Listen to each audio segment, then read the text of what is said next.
Teachers को भी OMR के बारे में प्रॉपर जानकारी होनी जरूरी है। उसमें मेरा ये वीडियो सभी टीचर्स, स्टूडेंट्स और पेरेंट्स की बहुत हेल्प करेगा। तो ये वीडियो सभी 10th और 12th के टीचर्स, स्टूडेंट्स और पेरेंट्स के साथ शेयर जरूर कर दीजिएगा।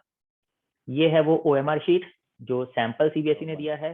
डीमिस्टिफाइंग इसलिए बिकॉज बहुत सारे डाउट्स थे किस तरह की ओएमआर शीट होगी, कैसे अटेम्प्ट करना होगा बच्चों को, क्या सारे पर्टिकुलर्स उनको खुद से लिखने होंगे, क्या उनको सिर्फ और सिर्फ सर्कल्स को ही डार्क करना होगा, क्या उनको पेंसिल यूज करनी होगी या पेन्स यूज करने होंगे, अगर पेन्स यूज करने होंगे तो किस कलर के पेन्स यूज करने होंगे, क्या वो एक से ज्यादा ऑप्शन को अटेम्प्ट कर पाएंगे या नहीं, क्या वो सभी ऑप्शंस को ब्लैंक छोड़ सकते हैं या नहीं।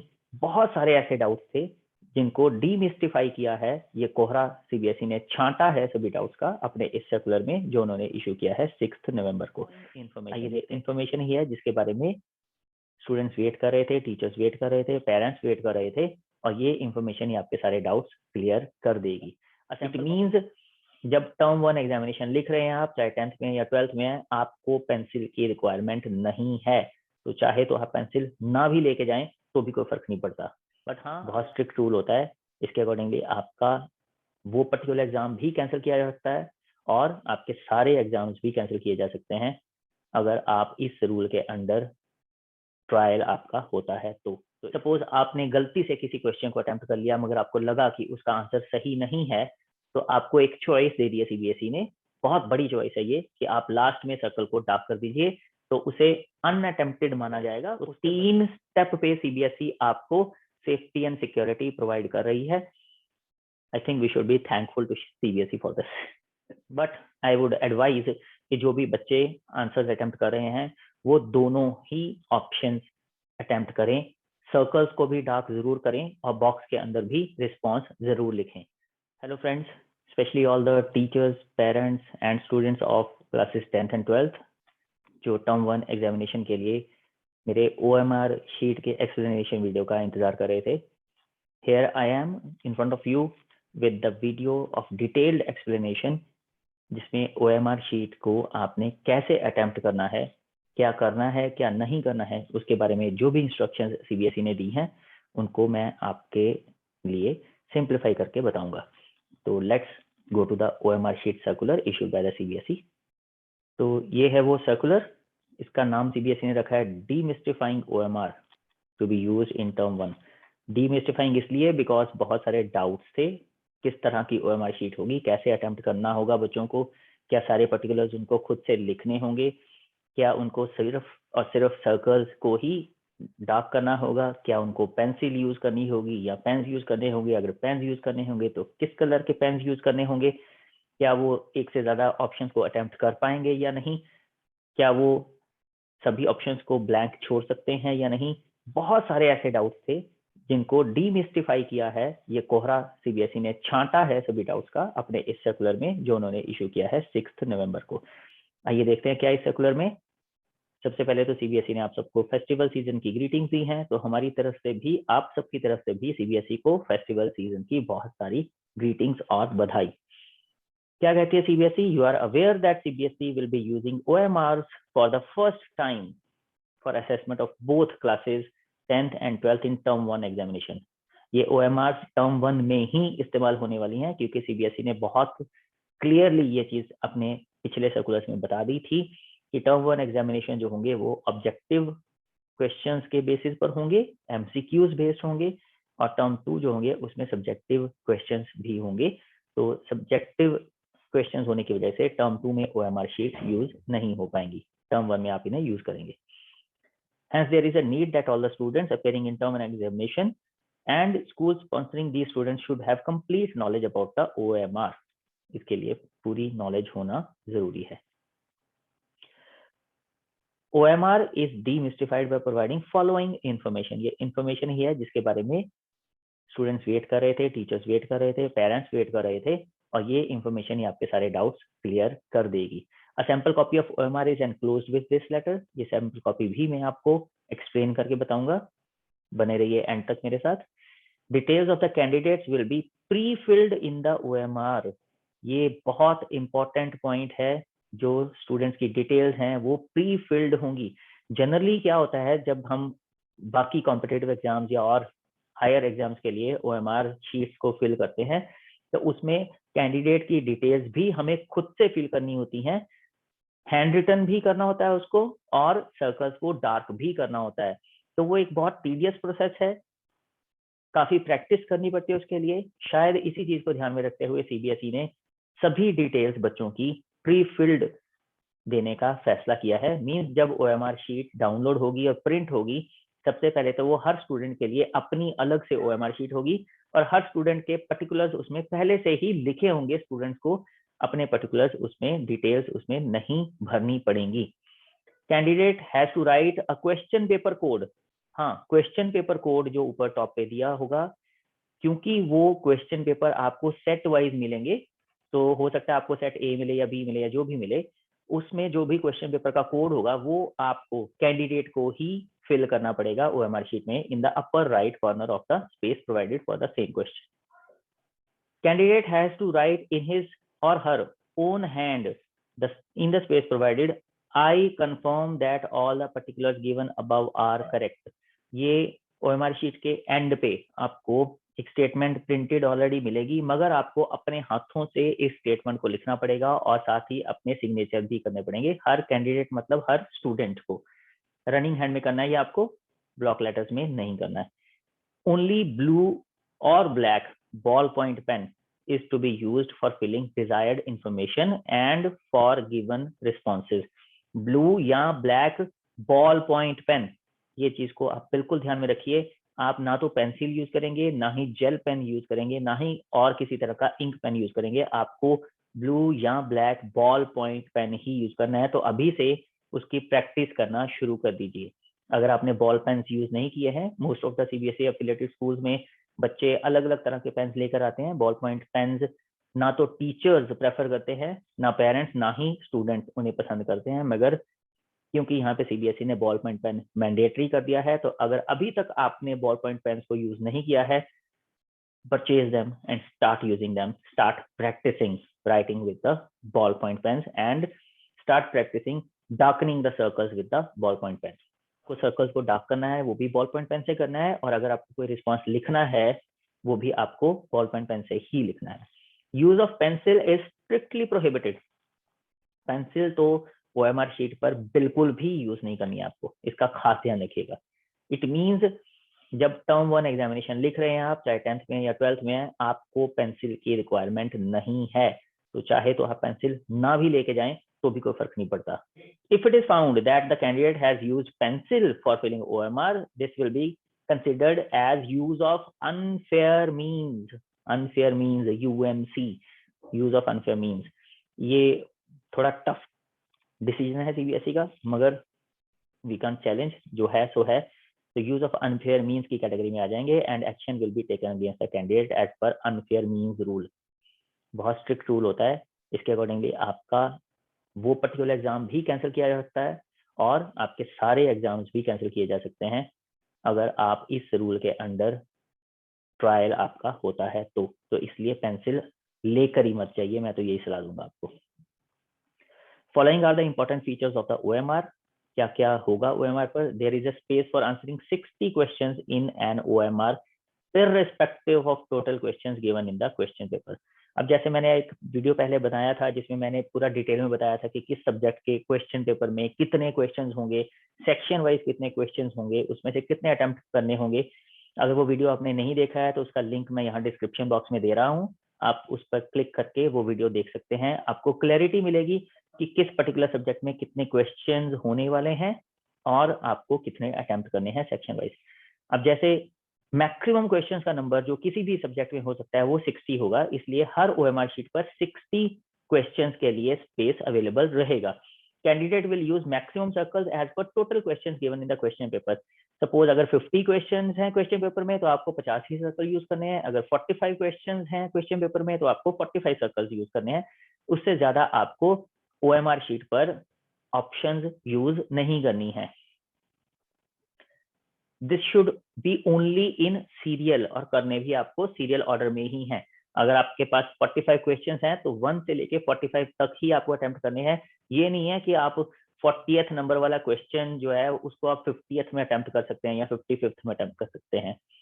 candidate is changing question number 46 in OMR and writing the question as 45. खुद से आपने अगर बाई चांस 45 वाला क्वेश्चन अटेम्प्ट करना था, वो गलत हो गया, उसके बाद आपने 46 वाले को कट करके वहां पे 45 लिख दिया और उसको अटेम्प्ट कर दिया, तो ऐसा कुछ भी सीबीएसई एक्सेप्ट नहीं करेगा। जो सीरियल नंबर प्रिंटेड आया है OMR शीट पर, उसी सीरियल नंबर पर उस क्वेश्चन का आंसर आपको अटेम्प्ट करना है। आप अपनी मर्जी से कोई भी सीरियल नंबर चेंज नहीं कर सकते। For giving a response, 4 circles, that is A, B, C, and D are given in front of each question in a row. Candidate, once confident about the correctness of the reply, should darken the circle with a pen. आपको 4 options मिलेंगी हर question के लिए। पहले आपको question पढ़ के समझकर solve करना है, तो सॉल्व करके श्योर हो जाना है ऑप्शन के बारे में कि वो A है या B है या C है या D है। अगर आप श्योर हो जाते हैं कि वो कौन सी ऑप्शन है, उसके बाद ही आप ABCD में से उस लेटर वाले सर्कल को डार्क करेंगे, अदरवाइज आप नहीं करेंगे। श्योर होना जरूरी है। After 4 circles are over, a box is given in the same row, candidate has to write the correct option in the box. आपने आंसर अटेम्प्ट कर लिया, आपने समझ लिया, उसके बाद आपने रेलिवेंट इंग्लिश लेटर वाले सर्कल को डार्क भी कर दिया, उसके बाद भी आपको वो इंग्लिश लेटर नेक्स्ट जो स्क्वायर बॉक्स है उसमें लिखना है, चाहे वो A है, B है, C है या D है। सर्कल को डार्क करने के बाद आपको वो ऑप्शन लिखनी भी है बॉक्स में, बहुत जरूरी है। After the box against a circle is given ahead of the box, wherein the question number is also written inside the circle. Box के बाद पहले 4 ऑप्शंस मिलेंगे आपको ABCD, उसके बाद 5वें नंबर पे मिलेगा बॉक्स, 6वें नंबर पे आपको फिर से एक सर्कल मिलेगा जिसपे सेम क्वेश्चन नंबर ही लिखा होगा जो सबसे पहले लिखा हुआ है। तो मतलब हर क्वेश्चन नंबर के आगे आपको 6 ऑप्शंस मिलेंगी। 4 में आपको मिलेगी ABCD, 5 में मिलेगा आपको स्क्वायर और 6 में मिलेगा आपको सेम क्वेश्चन का number. This circle is to be darkened by the candidate if they have not attempted this question. अगर आपने वो क्वेश्चन अटेम्प्ट नहीं किया है तो आप उस सर्कल को डार्क कर दीजिए। सपोज आपने बाय चांस, बाय मिस्टेक कुछ लिख दिया है किसी सर्कल के ऊपर, मगर आप उसे अटेम्प्ट नहीं करना चाहते थे, तो आप लास्ट वाले जो क्वेश्चन नंबर वाले सर्कल हैं उसको डार्क कर दीजिए, तो ये माना जाएगा कि आपने वो आंसर अटेम्प्ट नहीं किया है। इससे आपको हेल्प क्या मिलेगी? सपोज आपने गलती से किसी क्वेश्चन को अटेम्प्ट कर लिया मगर आपको लगा कि उसका आंसर सही नहीं है, तो आपको एक चॉइस दे दी है सीबीएसई ने, बहुत बड़ी चॉइस है ये, कि आप लास्ट में सर्कल को डार्क कर दीजिए, तो उसे अनअटेम्प्टेड माना जाएगा। उसके बदले में अगर आपके पास चॉइस अवेलेबल है तो आप कोई और क्वेश्चन अटेम्प्ट कर पाएंगे। बहुत बड़ी हेल्प है आपके लिए, समझदारी से इसे यूज कीजिएगा। Candidates are advised that first of all they should mark the response by darkening the circle. सबसे पहले आपको सर्कल को डार्क करना है रिस्पॉन्स के रूप में। If fully satisfied, then they should write a response in a box. आप श्योर हैं कि जो आपने सर्कल डार्क किया है वो सही आंसर है, तो आपको बॉक्स में रिस्पॉन्स लिखना है ABCD में से। Purpose of giving a box is only that if a candidate wishes to change the response, the same be written in the box. Box का पर्पस बहुत इंपॉर्टेंट है।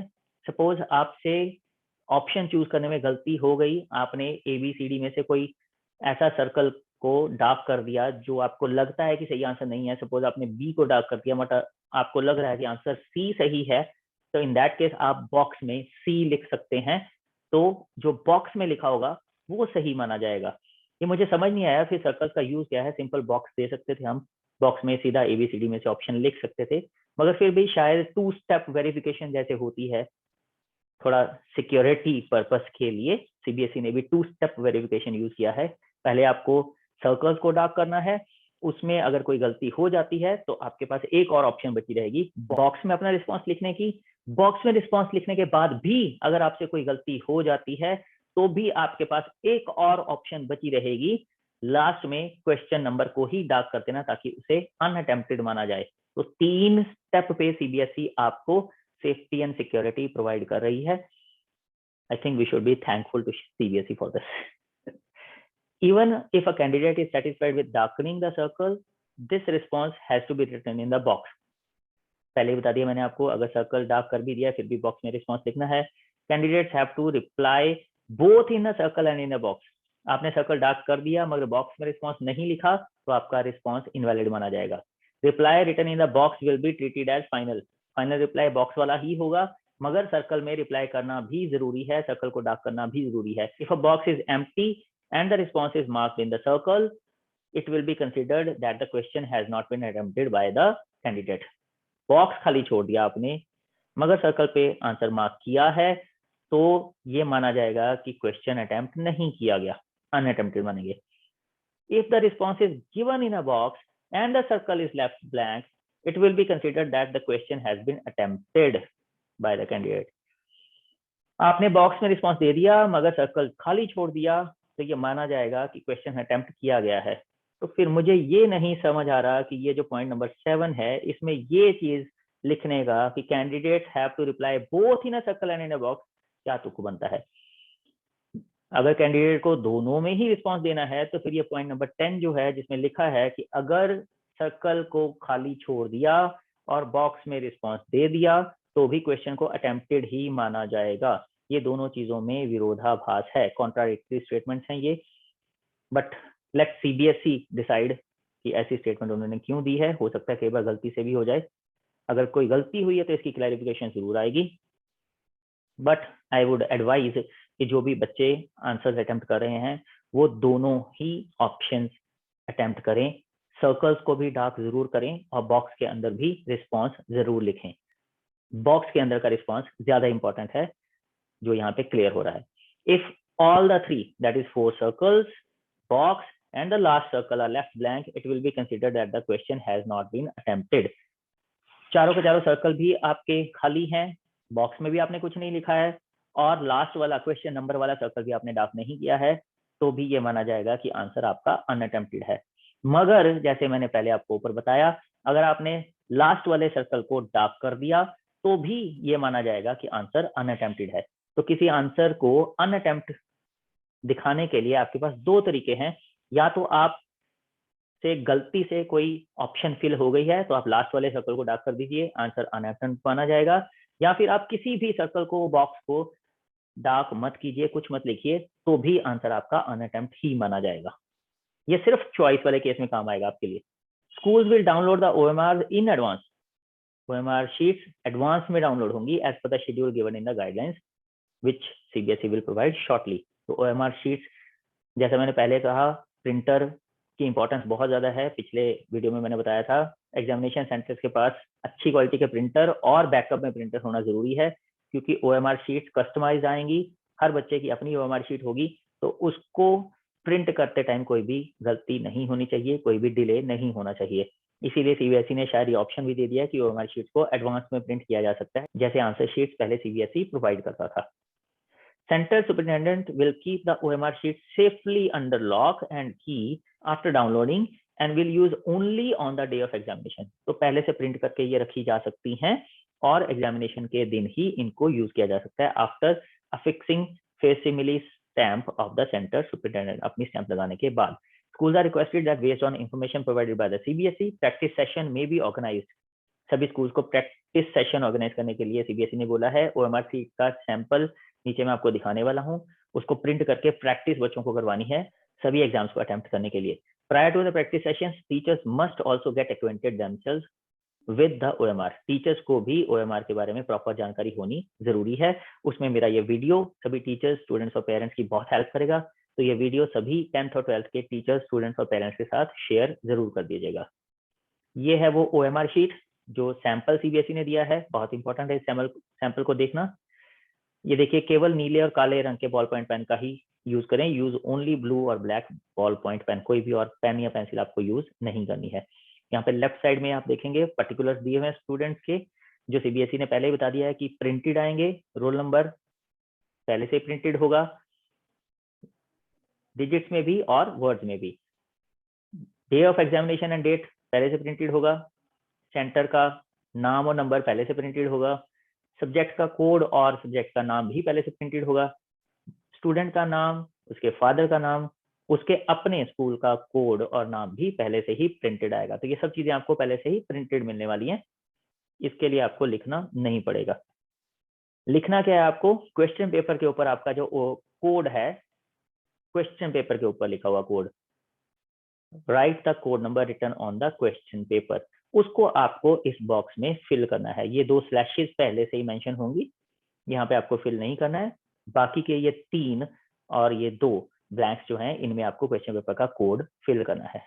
आंसर अटेम्प्ट करने के तरीके सीबीएसई ने बताए हैं, रॉन्ग मेथड कौन से हैं और करेक्ट मेथड कौन से हैं। रॉन्ग मेथड में देख लीजिए, पहले वाले ऑप्शन में एक को करेक्ट और दूसरे को रॉन्ग आपने टिक और क्रॉस लगाया है तो भी गलत है, और अगर आपने अकेला टिक कर दिया किसी एक ऑप्शन को तो भी गलत है।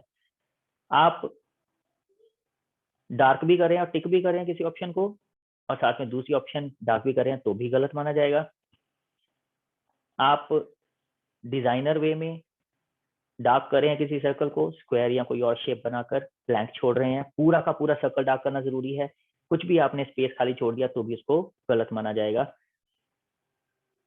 सिमिलरली नंबर 5, 6 ये सभी इसी तरह के एग्जांपल्स हैं कि आपने ऑप्शंस को डार्क तो किया बट कंप्लीटली डार्क नहीं किया, तो ये सब गलत माने जाएंगे। 7th भी आप देखिए, सर्कल पूरा का पूरा डार्क होना चाहिए, कुछ भी पोर्शन सर्कल का अगर खाली छूट गया तो भी वो गलत माना जाएगा। नंबर 8, अगर आपने एक सर्कल को पूरा डार्क कर दिया हुआ है मगर किसी दूसरे सर्कल में गलती से भी आपसे कुछ पोर्शन शेड हो गया तो भी उसको गलत माना जाएगा। करेक्ट मेथड क्या है, कोई भी एक ऑप्शन, चाहे आप ए या बी या सी या डी को डार्क कर दीजिए, वो सही माना जाएगा। या फिर आप सारे के सारे खाली छोड़ देंगे तो भी वो अनअटेम्प्टेड माना जाएगा, या बॉक्स में आप लिख देंगे तो भी वो एक्सेप्टेबल होगा। पहले से ही सीबीएसई ने बताया ये आपको, राइट। तो या तो एक ही ऑप्शन को डार्क कीजिए और बॉक्स में लिख दीजिए, या कोई भी ऑप्शन डार्क मत कीजिए, बॉक्स में लिख दीजिए, वो करेक्ट होंगे। अगर आप मल्टीपल ऑप्शन चूज करेंगे या शेड सही से नहीं करेंगे सर्कल्स को तो वो गलत होंगे। यहाँ पे 4 सर्कल्स दिए हैं सीबीएसई ने, 4 सर्कल्स आर फॉर रिस्पॉन्सेज, इसमें आपको डार्क करके रिस्पॉन्स देना है। जो बॉक्स दिया सीबीएसई ने वो बॉक्स आपको फॉर राइटिंग द रिस्पॉन्स, उसी रिस्पॉन्स को आपको लिखना भी है। सपोज यहाँ पे बी ऑप्शन आपने सिलेक्ट की है, उसको आपको यहाँ पे बॉक्स में लिखना भी है क्वेश्चन नंबर 1 के लिए। लास्ट जो ये सर्कल है जिसमें क्वेश्चन नंबर फिर से लिखा हुआ है, ये भी 1 है और ये भी 1 है, इस सर्कल को हैश से जिसको डिनोट करें आपको डार्क करना है अगर आप अटेम्प्ट नहीं कर रहे हैं क्वेश्चन को, राइट। और ये खाली जो जगह है ये पेन से लिख के आपकी अंडरस्टैंडिंग के लिए यहाँ पे बताया गया, अदरवाइज ये कॉलम जो है वो खाली रहेगा और सुपरिटेंडेंट की स्टैंप यहाँ पे लगेगी।